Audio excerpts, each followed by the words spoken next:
You cannot change an organization unless you get them comfortable with the fact that they're going to change. And I want to understand, generally speaking, four things, right? The first of those is you get a lot of benefit in collective intelligence. We routinely underestimate the influence that technology will have. Perhaps the more mundane activities are going to start to get automated. But ultimately, I don't see machines taking over businesses anytime soon. I think society just wouldn't be comfortable for that to happen. Welcome to the Lunch at Work podcast, where we talk to experts about how to make workplaces better. This will probably be the first time that Angus and I ever actually had a serious conversation. It's usually over a pizza stone and a pint of beer. But today we have had a great conversation with Ian Kennedy, the Senior Vice President of Experian, and we've been talking about transformation, change in the workplace, and his insightful knowledge of how to run the marathon. Ian, thanks for joining, and great to see you. You've been described as an inspirational leader over the course of your career, and you've had many different roles where you're currently the Senior Vice President of Experian, and previously you've worked at the UK Post Office and HMRC, and also, I believe, on a submarine dealing with nuclear weapons. It's nice to be here. I was many years ago a weapons officer on a nuclear submarine, but it's so far in the past, it's probably over 20 years, in fact, since I left, that it's almost like a second life to me. I've actually spent more time out of the Navy than I have inside the Navy. Having said that, actually, the more I learn about business and what makes business work, and the more I learn about leadership and how to motivate people, the more I rely on some of the leadership techniques that I was taught in the military. And actually, I was at a veterans event last year when we were talking about leadership, and one of the big topics of conversation was how good the military is at teaching people how to be great managers and great leaders. So I find myself constantly going back to some of the values that I learned in the military and applying them to business. So whilst it's a career that I did a long time ago, the things that I learned actually have set me up very well to be doing the things that I'm doing today. Which is transformation. You've done a lot of that. Is there something within that then that has helped you go into transformation and help organisations change and steer their ship in a slightly different way? Yeah, it's a submarine, not a ship. My apologies. It's still a boat, right?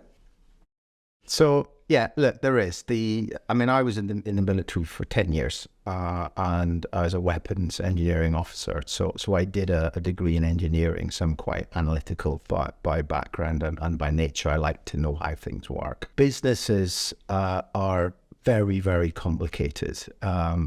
Things to look at. There are people, there are technology, there are processes, there are customers, there are suppliers. All of that works in a big ecosystem, and you have to get all of those parts right if the business is going to be successful. So one of the things I love about doing business transformation is that you get to look across all those various dynamics. And the sort of engineer in me is always trying to figure out, how do I align all these pieces into the right orientation? How do I incentivize all the different areas of the business so that we're all pushing in the same direction, so we're all solving customer problems? And that requires me to have a very broad view of the business. So you tend to find I'm what might be called a specialist generalist. So I know an awful lot about lots of different parts of the business, but I wouldn't necessarily consider myself to be a deep specialist in one of them. And does that mean you take longer in doing things because you're being more analytical? Yes and no. I generally will split things into kind of two camps. So what are the tactical, no regrets things that we need to get done? And you'll find me in a business when we're doing transformation, always focusing on how do we get the organization to move more quickly? How do we get us to make decisions better and make decisions faster? And what are the no regrets things that we can just get done today that we don't need to spend days and days and weeks focusing on? And very often you'll hear me talking to organizations about the concept of 80% is good enough. You do not need to know something with 100% certainty to move forward. And indeed, you don't want to spend the time to get to 100% certainty, because that time would be better spent talking and discussing something else. Then on the other hand, you have the more kind of strategic or the more structural pieces of change that you want to do in an organization. You want to be quite thoughtful in that. So there, yes, I would agree with you. Quite often I'll spend some time thinking about lots of different possibilities, lots of different solutions, getting the teams to come and work together about what's the best thing for the business. And very often you'll find me working across different parts of the organization or different silos, because that's generally where businesses leave a lot of value on the table. And that can be quite thoughtful and obviously takes a bit of time to work through. So when you're doing all of that, I guess people don't like change. They can be perceived as being negative. I guess you're then there's a transformation person to change things. How do you get those people on board? How do you get them to see what good looks like for the future? You know, I was talking to my wife at the weekend about doing this, and she laughed and said, "You hate change. You know, every time I do something in the house that's different, you hate it. Every time the schedule changes at the weekend, you hate it. You know, how can you do change for a living?" You do. That's just being recorded, right? Yeah. Holly will say. And also, I love my wife very much. Wonderful. But no, seriously, Holly would sit down and tell me, or tell you if she was here today, that Ian doesn't like change. And actually, that's pretty normal, right? I don't know any single person I think I've ever met that would sit down to you and say they love coming into work and finding that everything has changed, right? Because most people like a bit of routine. They like to know what's going on. They like to do things with a degree of certainty. I think the difference is when I'm doing my job, generally will be I'm trying to change an organization, right? Which is why I personally find it quite enjoyable, because quite often the change is not happening to me. But the reason I bring it up is that it's fundamental to the conversation. You cannot change an organization unless you get them comfortable with the fact that they're going to change. And the way that you get people comfortable with change is to engage with them and talk to them about the change. And actually is to normally do the change that they want to do in the first place. So I was talking to my son last year about what I do for a living, and trying, you know, as you do, to try and explain something to your kids, maybe in a way that's slightly more simple than reality. And when he asked me what I did for a living, I said, well, I'm the Chief Transformation Officer. What's that? Came the response. So I thought I better sort of, you know, answer it in a way that he might be able to understand and grasp. So I said, well, actually, when I go into a business, the first thing I do is I go and talk to people. I go and talk to customers. I go and talk to people on the shop floor or in the front line of the business, as I would say. And I'm interested in getting right to the people that do the work. So that might be in a software company, the people that write the code. In a product company, the people that pull together the commercial elements around that code or the data analytics. It might also be in a food or a catering company, the people that are on the shop floor serving your clients or your customers. And I want to get as close to them as possible. And I want to understand, generally speaking, 4 things, right? The first of those is, what is it that you're doing just now that's working really well, right? Because I want to understand what's good about business. The second thing I ask people is, what is not working well? And quite often I'll be deliberate on this, and I'll go, look, what sucks, right? What is it about the organization that you really, really don't like? And here I'm trying to get a view of what's stuck in the organization, what's making it difficult for you as a person that's adding value to the organization to get your job done, right? The third thing I'll ask is, what have you tried to change before that hasn't worked? And here you're trying to get under the skin of the organization and understand where they've struggled to do change before, because that's really important that you have that context for the change that you're ultimately going to work with a team to pull together. And the last thing I ask people is, what would you do with a magic wand? All right. Now, the reason I ask that is I want to take all the constraints away from people and move them out of the, well, I'd love to do this, but the organization's never, ever going to let me do it. And I want the big ideas to come through. Now, once you've spoken to 100 or 200 people in an organization and you've asked those 4 questions, you generally have a very, very good idea of what works, what doesn't work, and what you should do. Because you've got the collective intelligence of the organization, and you've written it down, you've put it in a very systematic way, you know, and you can then distill that into buckets of priorities, and you can start to work out across all the different facets of the business. What is it you want to start thinking about changing to make that organization better? But of course, it's coming from all the people in the organization.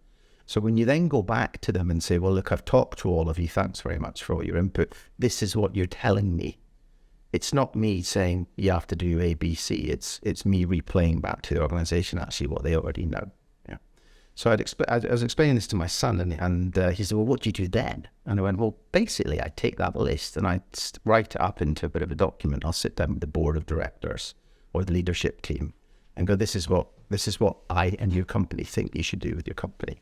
And then normally they'll have a chat about that. They'll find it very interesting, and you'll agree what you're going to do to implement it. And then we go and implement it. And he said, okay, that's really interesting. Why don't they do that? Isn't that their job? To which I said, well, yeah, it is. But normally people at that level of business are in meetings all the time and they don't spend enough time in the shop floor. To which he said, well, that's a bit stupid, isn't it? How can they find out what's going on if you don't speak to people? And that's, I think, a really good way of encapsulating what my role is in an organization, but also to answer your question, how do you sort of get to a point where an organization is ready for change? And the answer really is you listen to them and you form a view of what should happen by listening to them and by using their knowledge, because they're the people that know the business. You just help orchestrate it into a list and help prioritize it. But the business normally knows what's best for itself. Like now, every company has gone through change over the last few years, and the return to work, which has impacted our business in terms of people not being in the office. So we're in this new world of working. What's your advice to organisations to get people back into the office, if that is your advice? What would you suggest to people to sort of try and change that behavioural culture? I think it's be flexible, and also that no one size fits all. I'll give you some examples that are maybe pertinent. Depending on the role you do in the business, you may well be interacting with customers on a day-to-day basis. So take your company, right? There will be people in your company that are serving and helping customers every single day. They can't not be in the office to do that role, so they need to be there all the time. There will be back office staff that don't need to come into the office at all, because the job that they're doing can be done perfectly well remotely, and they don't need necessarily to engage with staff. Do you fundamentally believe that, though, that the job at home could be done just as well as if they were in an office? For some roles, yeah, absolutely. But the most people will sit in the middle, right? So there'll be people that can do some work at home, but would benefit from being in the office maybe for 1, 2, 3 days a week. So the point I'm making is it's a spectrum, and I don't believe you necessarily need to create a set of rules to do that. One of the challenges I've seen a lot of companies do is be too prescriptive in forcing people back to work, and they're losing the benefit of people that actually want to work remotely and want to work flexibly. Ultimately, those people will vote with their feet, right? And you'll find that they'll move somewhere else, because a lot of people view remote working as a huge benefit in a role. Now, ultimately, you've got to make a choice about whether or not you believe that you can work flexibly as a business. But where I've seen it work really well is where leadership teams delegate that down to teams and say to their teams that we think that you probably will be in the office 1 or 2 days a week, or 1 to 3 days a week. We'd like you to decide how you work, and we'd like you to set up your operating rhythm around what you need as a team. Because what you don't want to be doing is forcing people into the office on a set day when they can't actually do their job. And let me give you a good example of that, right? I've seen companies before pull people into the office, and then they spend their entire day on Teams talking to other people in different companies. There's little benefit to that, right? Conversely, you don't want to completely go the other way, because then you lose the water cooler moments. The moments that you get when you happen to be in an office and you bump into someone that you need to speak to, but you haven't managed to, and therefore you get something done. Now personally, I very rarely come home from the office and go, I wish I hadn't gone in, right? There'll always be something that I've done, but that's my role, right? I have developers that wouldn't come into the office at all, maybe once a month, right? Because they feel that they would work much better remotely. So I think it's really situational. And my general view is you let the team decide, set them some guardrails, but ultimately let them decide on them. I think personally that you get a lot of benefit in collective intelligence. So I'm a big believer in collective intelligence, which is why personally I would rather have people back into the office more than not. Where you want to leverage discussion and communication and problem solving, it's a lot easier to do that in the office than it is remotely. But not all roles require collective intelligence, right? Some roles don't. You can just do them remotely. So why wouldn't you want to to open that up to someone that maybe can't travel. But the collaboration, sorry to answer your question, generally I think does come better face to face than on maybe on a Teams call. And actually where it's a nightmare, and you've probably seen this, is where you try and do it half and half. So you have half the team in the office and then the other half on a Teams call, and you're trying to juggle between the two, and the people that are in the office invariably will form a subset and start yapping away between themselves, and then you get an excluded sort of group of people on Teams that maybe can't contribute enough. Well, we've even had it where clients have hospitality, which we provided in those meeting rooms, and then ask, can we send it to these people at home as well? So to try and make it inclusive. It's challenging, I get it, right? It's going to be it's still a journey, and no one's quite settled yet in how it's going to work. But I think technology is going to play a huge part now that it works and we can all do this from home. Like you say, why come into the office to spend all that time on calls because other people aren't there? So you've got to pick and choose, and it can't just be set days and so on. Yeah, you're right. I think doing personally, my view, I mean, having a Monday, Tuesday, Wednesday in the office probably isn't the best solution. I think most people gravitate to that because, most people like to do that. But also maybe for younger demographics, they want to do the opposite. They might want to be in London on Thursday or Friday where they can do more socializing afterwards. I think it really is quite a personal thing. This podcast is powered by BM Caterers. Contacting BM is the easiest way to start your journey to a better workplace experience. Click the link in the description for more info. And what about technology and artificial intelligence? We're seeing a lot of strikes happening. We're seeing people wanting to change, get different pays. They don't want to protect jobs, so they want to protect jobs within things, especially around sort of the trains, but yet they want to use technology to reduce the workforce, to make it more automated. How is that going to play a bigger part then in the workplace? So I think it's a really great question. I don't think anyone really knows the answer at the moment, but here's some thoughts for you. We routinely underestimate the influence that technology will have on society. So if you go back sort of 30 years and then play some of those inventions forward, generally people will underestimate the impact that they have, or they'll overestimate the timelines it's going to take. So I think we're going to continue to see things happening more and more quickly as the pace of change picks up. And I think leaders and managers and anyone in the workforce today is going to have to get used to more and more evolution in this space. The second thing I'd say to you is there's a lot of hype around AI. Almost everyone I meet now, or anyone that's marketing any product or any service, will tell you that it's AI.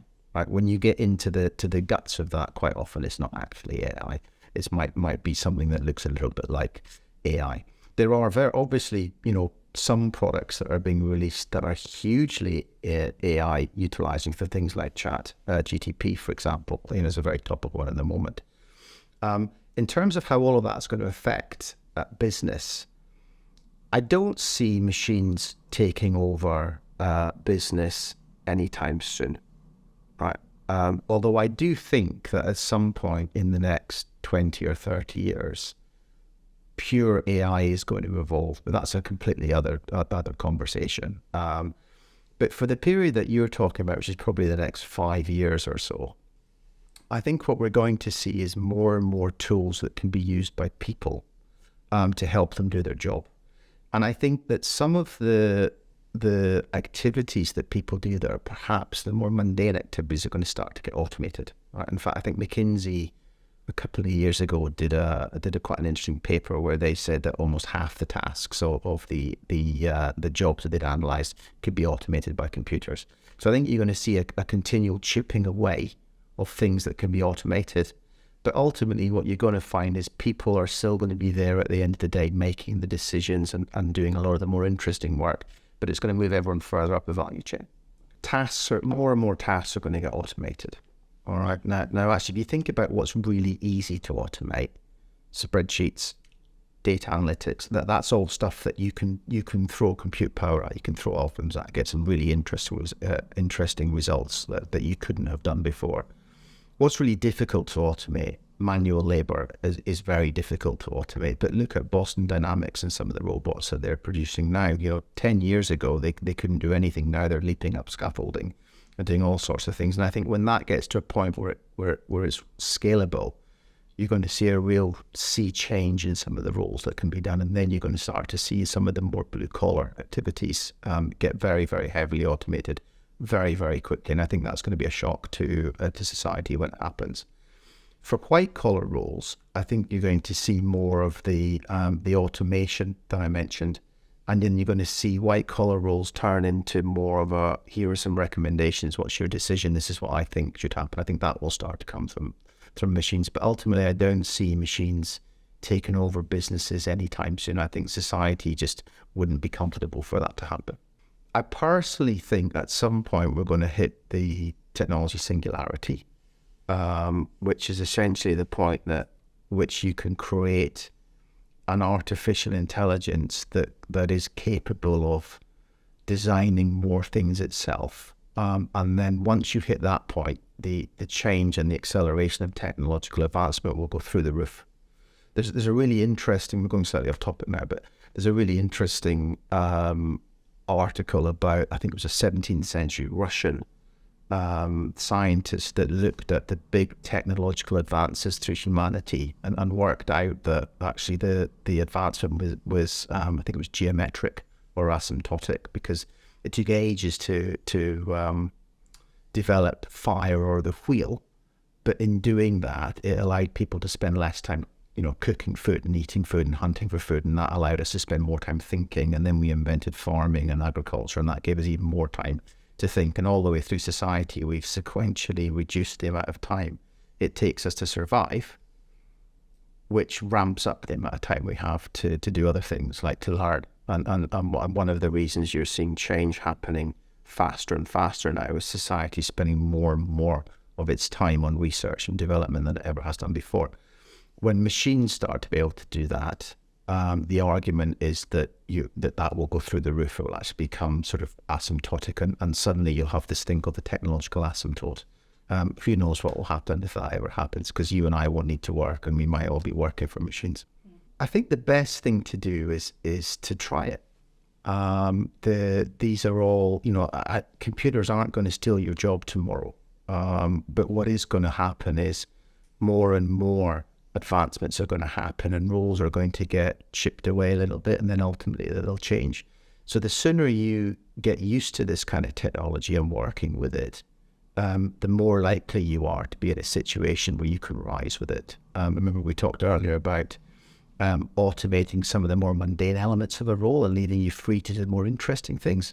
Actually, that's a really cool thing, right? I mean, I don't know many people that come to work and like doing boring things. Most people want to do things that are interesting. So there's a real opportunity here if you can start to get used to this kind of way of working. The other thing I would say to you is that some of the roles that are going to get automated, in my view, are the more sort of work and sort of the more middle class. There's things like accounting, right? Okay. But a lot of the roles that are going to be last to go are things like nursing and caring, roles that require you to have a degree of empathy or interpersonal skills. That's much harder for a machine. Like catering. Catering, yeah. Any job. Service, lawyers, yeah, looking after somebody. Interaction with human beings. Yeah, people want it. So at the moment they want to interact with it. Although there are now, you can go into a wine bar and put a credit card in or produce your bottle of wine from a machine. I've never been to one of those. You need to show me. I will take you there. Okay. The use of platforms within organizations in terms of communication tools. Should there be one database, one system that everybody uses? Is having multiple, avenues to communicate to people the right way? What do you think is the best policy within that? Most companies I've worked in have more than one platform for communication. And most companies I've worked in are trying to have less platforms for communication. One of the challenges I see is in companies more and more now is that there are so many channels for communication, and we are getting so much thrown at us all the time that it's difficult to see the woods for the trees. Personally, I would struggle to understand why you want to have more than one or two, maybe three different platforms in a business. The converse challenge, of course, is people love what they're used to. So trying to get people to move away maybe from a particular platform that they love onto a new platform that might save the company some money, but maybe isn't what they're used to, that's a big challenge. But generally, I think if you have more than sort of three platforms in your business, you probably want to be thinking about why, and there should be a real positive reason for you actively choosing to have more than one rather than just because, that's how it is. We have a lot. But communication is one of our strengths. Everybody knows what's going on in our business all the time. So you've done a lot of transformation of organisations. How do you measure that as success? What is it? Employee retention? Is it their engagement afterwards? Is it the bottom line? Is it growth in the business? What's your measurement to success? And is it a one size fits all? There's no single measurement. Okay, I mean, you could have an argument that it's shareholder returns. You know, has the value of your shares gone up? Have the people that have invested in your business done better because of the work that you've done? But I think that's a little bit too myopic, although that's a very important metric that will get used. I generally use a basket of metrics. The first one is, are my customers happy? All right, now the reason that I tend to ask that question and therefore tend to use the Net Promoter Score system is that I know that if I've got happy customers, if they're happy with the products or the services that I'm providing them, if they're happy with the ideas that I'm helping them give, and if they're happy that I'm solving their problems, they're more likely going to use me and I'm more likely going to be successful. So I will generally drive a transformation based on something that is called customer centricity. All right. But the second area I will measure is employee satisfaction, because as important as customers are, you can't do anything for customers if you haven't got a good employee base. So having a good metric around how engaged your employees are is fundamental. And we've talked through this session about a number of points about how you leverage employees to drive a business forward and get their collective intelligence. So there's 3 for you straight away. I'm always interested in revenue growth and EBIT. Okay, so generally we use the rule of 40. So your company should either be growing very fast and not making so much profit, or growing a little bit slower and making more profit. If you think about maybe the private equity field, they'll normally work off a rule of 40. So they'll add your margin to your revenue. And if it comes out about 40, that's a very good score. If it comes out less than that, maybe there's some more potential. But those generally would be the key metrics that I would measure to understand how a business is performing. Now, below that, you can do lots of different things, but those ones would be the key ones that I'd be interested in. In your future horizon, what is your next project in terms of in your life? What are you doing? I know you're trying to build the Millennium Falcon Lego for the last 5-6 years, of which my son is beating you at, by the way. So what is your next project? What is the next thing for Mr. Kennedy? Do you mean once I built the Millennium Falcon? Well, obviously flying it. Yeah. It's a good question, actually. I haven't got any particular work project that I would talk to you about today as my next project. But I think the project that I'm working on most, that I think you'd be most interested in, is learn to surf. And I set myself an objective by the time I was 50 to stand up on a surfboard. I've done that just with a couple of weeks to spare, even to the humour of my young son Hamish, who laughed at me when I fell off. But my next project, I think, has got to be to get to about 30 seconds on a surfboard. Fantastic. I look forward to coming down to Devon and having a go. Look forward to it. Ian, we've run a half a marathon together at Blenheim Palace, which you kindly let me cross the finishing line before you, which would therefore be deemed as a success in terms of helping your friend. Yeah. But you failed to beat me. What are your failures, or what challenges have you faced where you haven't quite hit the mark in your life? My life is full of areas where I've not met the challenges, and I think it depends on the challenge that you set yourself, right? So I'm a big believer in what I call a moonshot, right? And quite often I'll talk to my teams about this. I'll deliberately set a very, very, very high target, knowing that I probably won't get there. But even if I get 50% or 60% towards that target, I will have systematically changed the working model of the company that I'm in. That's a different approach to many people in terms of how they would approach the company, but I find it gets better results. And as someone I know very well once told me, it's as easy to have a high ambition as it is to have a low ambition. So I think that's maybe one example of how I change companies, actually, by setting deliberately a high ambition. But I don't think that's what you actually wanted to know. Is that you actually? I actually want to know a specific thing where it didn't kind of work out for you. And it's not to do with you're getting food out on time at home, by the way. Yeah. Okay. There's a challenge. So you talked about half marathons, all right? And when I let you win, So maybe we can follow the narrative there a little bit. When I did my full marathon, What was your time? my time was 4 hours 53 minutes, and I really wanted to get that 4.5 hours. So I guess you could say that's an area. You're aware of mine at 4 hours 48, just so we're clear. Yes, yeah, I was. Yeah, so there. And by the way, I thank you for coming and doing these talks with us today. So Not at all. really appreciate it. So that's it. Or you want more?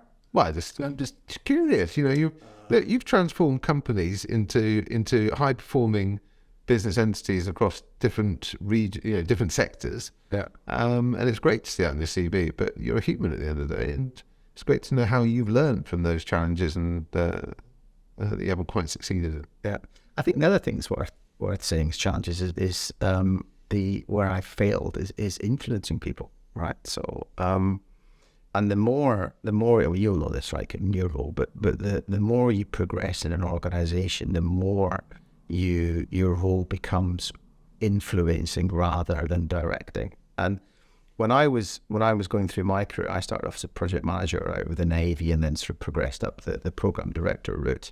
The probably the biggest challenge I had to go through as an individual is how do you move from a directing approach to people to how do you move into a supporting and enabling and influencing.